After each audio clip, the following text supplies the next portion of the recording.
Hallelujah. Today's sermon title is the resurrection of Jesus and the meaning of the communion service.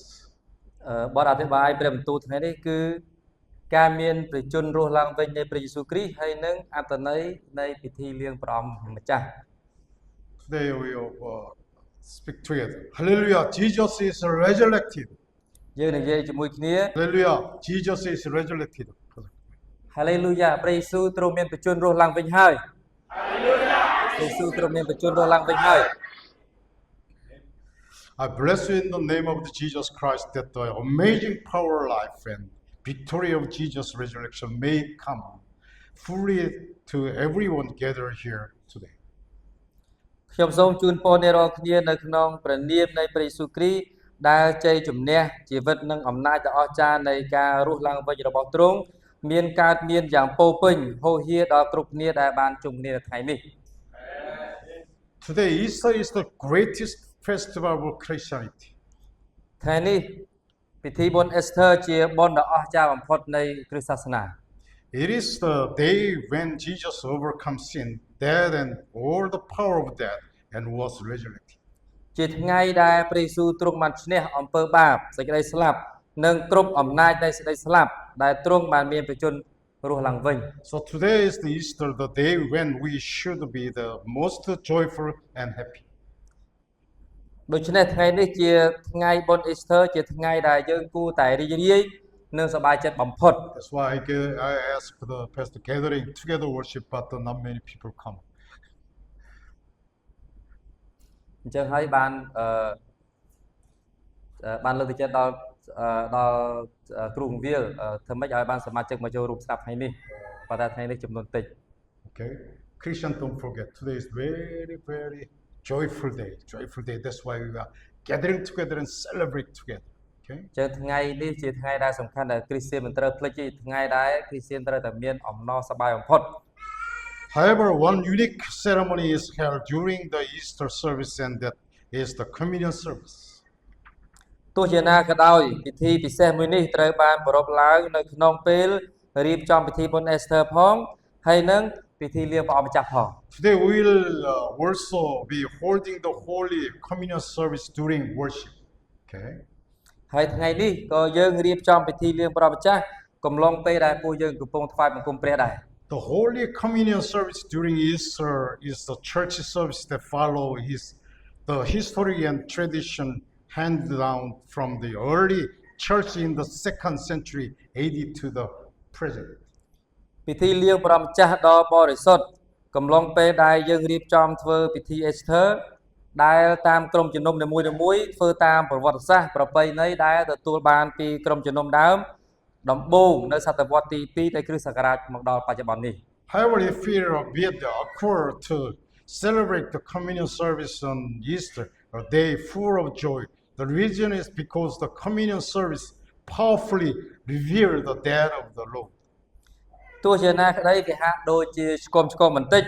ដែលពិធីលាងព្រះម្ចាស់ធ្វើនៅថ្ងៃដែលព្រះយេស៊ូវមានព្រះជន្មរស់ឡើងវិញជាថ្ងៃដែលត្រូវមានអំណរអញ្ចឹងមូលហេតុដែលយើងធ្វើពិធីលាងព្រះម្ចាស់បង្ហាញអំពីការសោយទីមង្គតរបស់ព្រះយេស៊ូវគ្រីស្ទ The communion service, as we all know, is a ceremony to remember the Lord's death. So in 1 Corinthians chapter 11:26, which explains the communion service, it is also right. ក្នុងពិធីលាងព្រះម្ចាស់ដោយដែលយើងបានដឹងហើយថាជាពិធីរំលឹកដល់ការសោយទីមង្គតរបស់ព្រះយេស៊ូវគ្រីស្ទដូច្នេះនៅក្នុងកាន់គម្ពីរកូរិនថូសខ្សែទី1ចំពោះ11ខ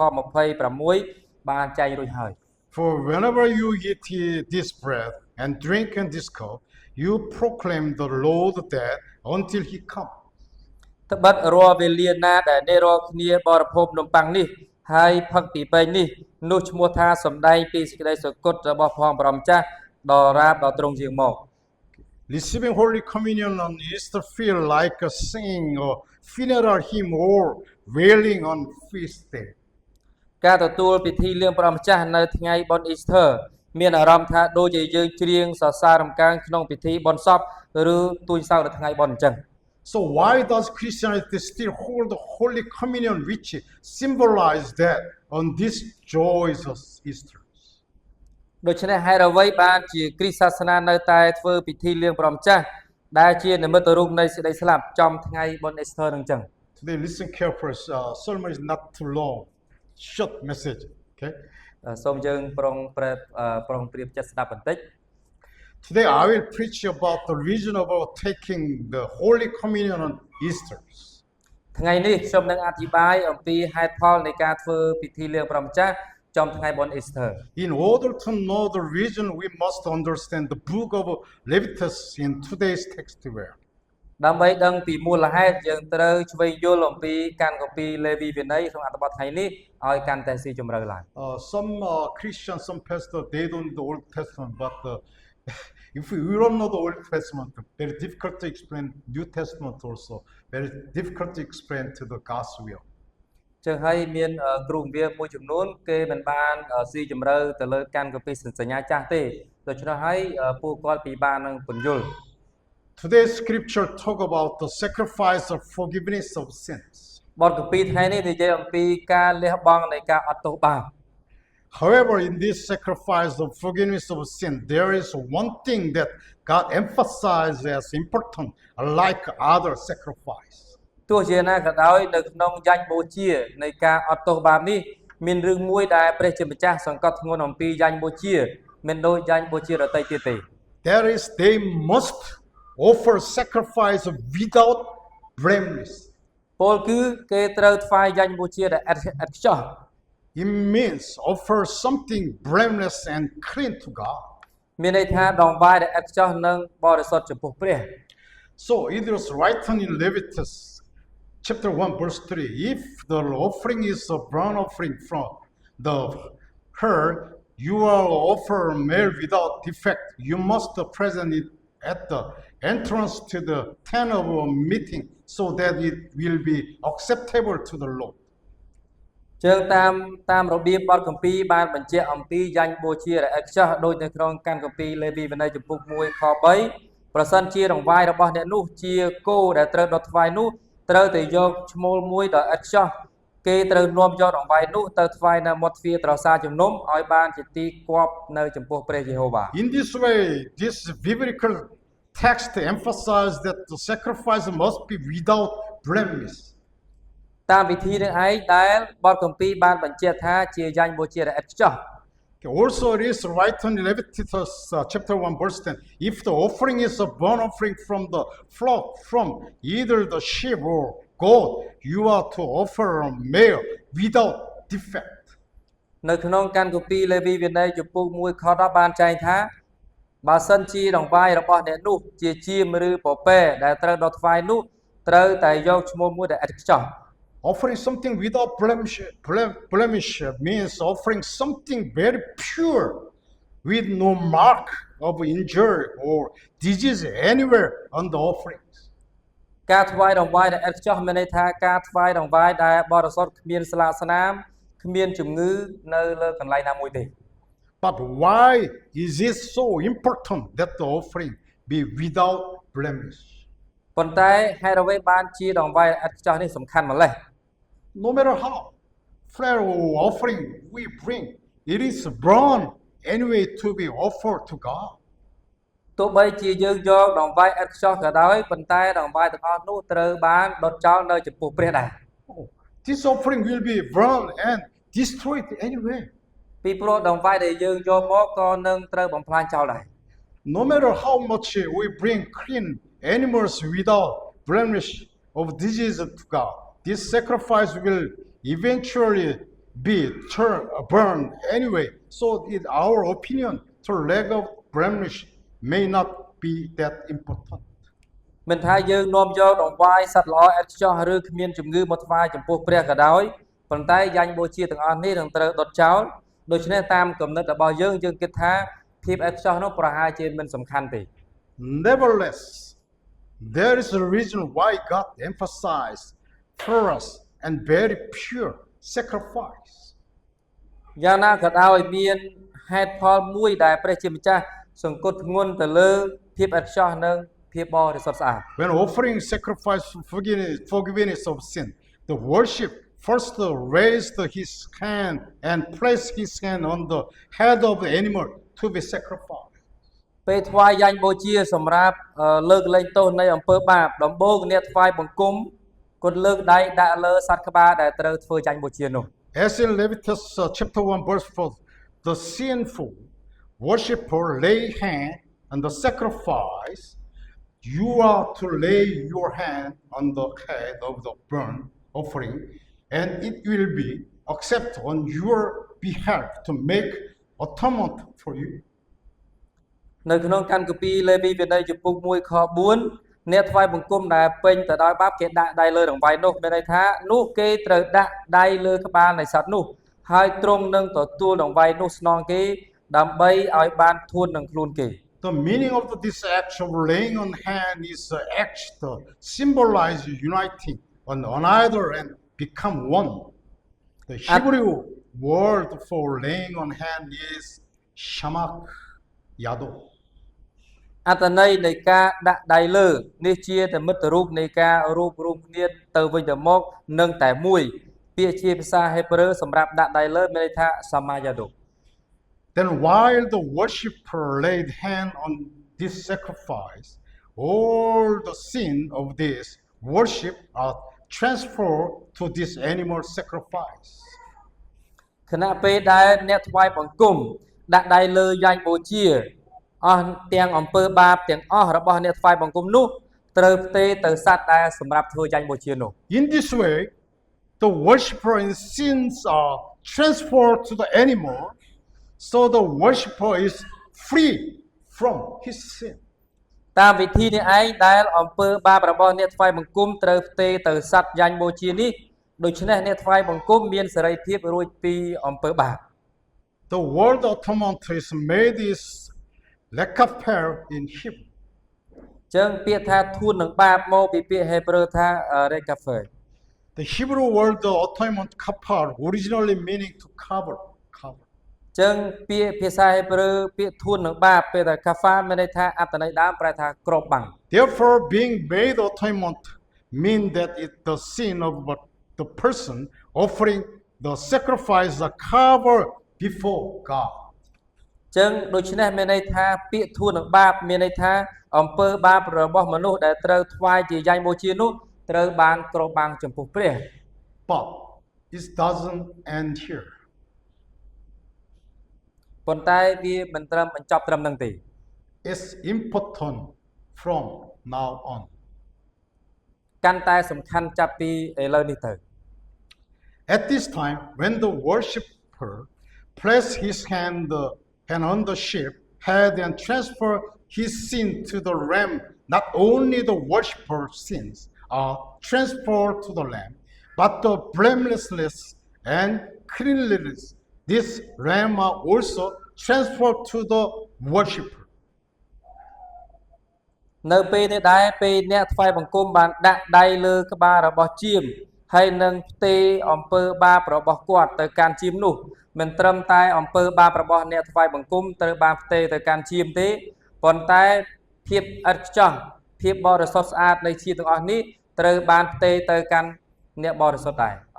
ទៅកាន់អ្នកថ្វាយបង្គំដែរ In other words, the transfer takes place between the worshipper and the sheep. មានន័យថាវាជាការដោះដូររវាង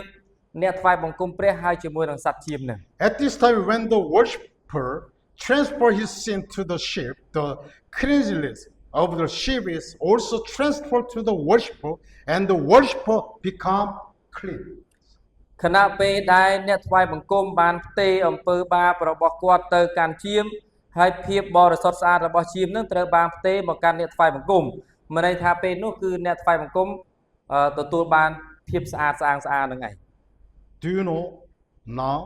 Do you now understand why God emphasized that the lamb of atonement must be blameless and clean? តើយើងអាចដឹងអត់ថាហេតុអ្វីបានជាព្រះជាម្ចាស់សង្កត់ធ្ងន់ទៅលើជាមសម្រាប់ធួននឹងបាបដែលមានភាពឥតខ្ចោះហើយនឹងអាចសម្អាតបាន My sin transferred to lamb. ន័យថាអំពើបាបរបស់យើងបានផ្ទេរទៅឲ្យទៅសត្វជាមនោះ Lamb is not perfect. យើងដឹងថាសត្វជាមគឺមិនឥតខ្ចោះទេ Transferred to me not clean, right? មិនន័យថាផ្ទេមកយើងវិញគឺមិនស្អាតទេ The reason that the cleanliness of the sheep is passed on to the worshippers. ចឹងហើយជាហេតុផលដែលភាពបរិសុទ្ធនៃជីពនោះត្រូវបានឆ្លងកាត់តាមរយៈអ្នកថ្វាយបង្គំ If we understand this, we can also understand our relationship with Jesus Christ. ប្រសិនបើយើងស្វែងយល់រឿងទាំងអស់នេះយើងនឹងអាចយល់អំពីទំនាក់ទំនងរបស់ពួកយើងជាមួយនឹងព្រះយេស៊ូវគ្រីស្ទដែរ The gospel referred to Jesus is the Lamb of God. នៅក្នុងដំណឹងល្អបានបញ្ជាក់ថាព្រះយេស៊ូវគឺជាកូនជាមនៃព្រះ Then, if we transfer our sin to Jesus by truly repenting to Jesus, the Lamb of God, the cleanliness and purity of Jesus are transferred to us.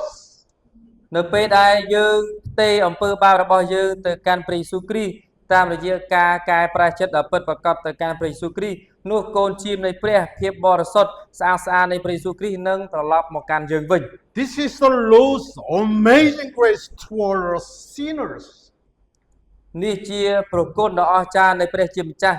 មកកាន់មនុស្សដែលមានបាបដូចជាពួកយើងអញ្ចឹង This is really amazing grace.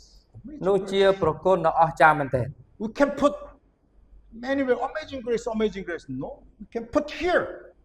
យើងមិនអាចដាក់ប្រគុណអស្ចារ្យនៅគ្រប់កន្លែងទេប៉ុន្តែយើងដាក់នៅទីនេះតែម្ដង Jesus is perfect. ពីព្រោះមានតែព្រះយេស៊ូវគ្រីស្ទប៉ុណ្ណោះដែលអាច We ចោះ are sinners. យើងជាមនុស្សដែលមានបាប We transport our sin to Jesus. Jesus perfect. Perfect is the transport. Jesus perfect transport to us. យើងផ្ទេរអំពើបាបទៅកាន់ព្រះយេស៊ូវគ្រីស្ទពីព្រោះព្រះយេស៊ូវគ្រីស្ទទ្រង់ឥតខ្ចោះដូច្នោះភាពឥតខ្ចោះរបស់ព្រះយេស៊ូវត្រឡប់មកកាន់យើងវិញ This is amazing grace. នោះជាប្រគុណដ៏អស្ចារ្យមែនទែន Hallelujah. អាមែន The resurrection life and power of Jesus.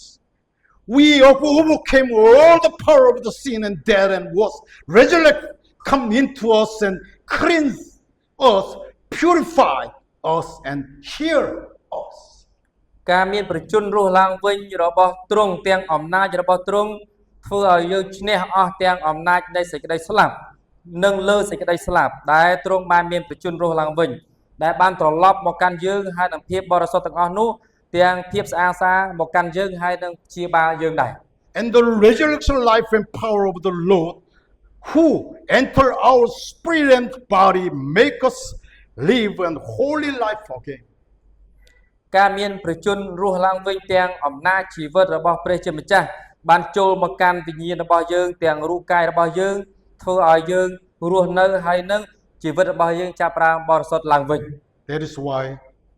we who believe in Jesus can live and change life. នោះហើយជាហេតុផលដែលអស់អ្នកដែលជឿក្នុងព្រះយេស៊ូវគ្រីស្ទអាចរស់នៅហើយជីវិតរបស់គេគឺផ្លាស់ប្ដូរបាន So Apostle Paul, who knew this process well, pray in 1 Thessalonians chapter 5 verse 23. May God himself, the God of peace, sanctify you through and through. May your whole spirit, soul and body be kept blameless at the coming of our Lord Jesus Christ. ដូច្នេះអគ្គសាវកប៉ូលដែលស្គាល់អំពីដំណើរការដ៏ពិសេសនេះបានអធិដ្ឋាននៅក្នុងខ្សែកាន់គម្ពីរទេសាឡូនីកខ្សែទី1ចំពុក5ខ23ថាសូមឲ្យព្រះនៃសេចក្តីសុខសាន្តញែកញែករកគ្នាចេញជាបរិសុទ្ធសពគ្រប់ហើយឲ្យទាំងប្រលឹងនៅវិញ្ញាណហើយរូបកាយទាំងមូលបានបំរុងទុកឥតសៅមកដល់រាបដល់ព្រះយេស៊ូវគ្រីស្ទជាព្រះម្ចាស់នៃយើងទ្រង់ជាងមក At this time, it is impossible for us to become holy and without blameless through our own strength. But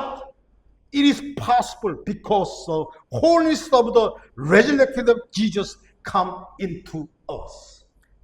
ទន្ទឹមនឹងដែរភាពដែលមិនអាចទៅរួចសម្រាប់យើងដែលคล้ายជាបរិសុទ្ធហើយនឹងរកកន្លែងបន្ទោសមិនបានសម្រាប់កម្លាំងរបស់យើងប៉ុន្តែអាចទៅរួចនៅពេលដែលភាពបរិសុទ្ធនៃការមានប្រជញ្ញរស់ឡើងវិញរបស់ព្រះយេស៊ូវគ្រីស្ទនេះបានគង់នៅជាមួយនឹងយើង So since we ourselves are closely with the Lord for restless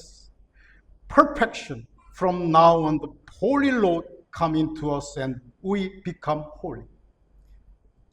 ដូច្នេះ សូមឲ្យខ្លួនរបស់យើងត្រូវបានដណ្ដប់ដោយភាពមិនអាចបន្ទោសបានរបស់ព្រះជាម្ចាស់និងភាពឥតខ្ចោះចាប់ពីឥឡូវនេះព្រះជាម្ចាស់ដ៏បរិសុទ្ធដែលបានគង់នៅជាមួយយើងហើយធ្វើឲ្យយើងបានបរិសុទ្ធស្អាត So John 14:20 say,